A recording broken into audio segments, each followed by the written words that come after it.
I was working on my truck and trailer in the motor pool after mission.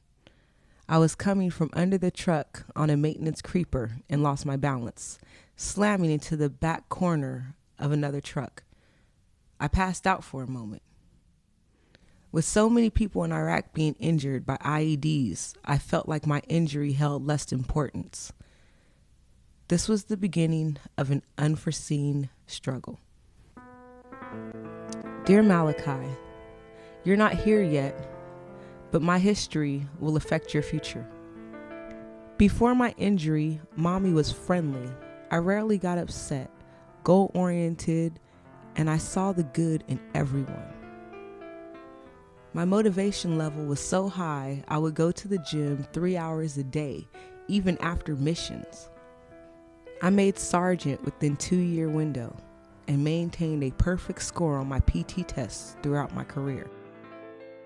I thought little of my TBI until the voices in my head became overwhelming.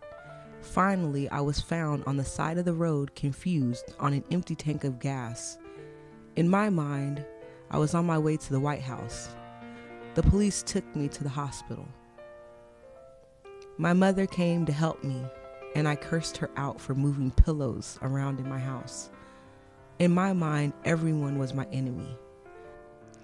All I felt was anger and numbness.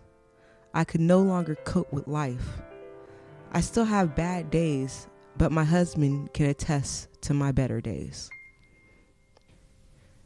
Malachi, for you, I hope to be the best me I can be, sensitive and loving to all mankind, so I can raise you to love others and see the goodness in this world. I hope to be a great example of what love is.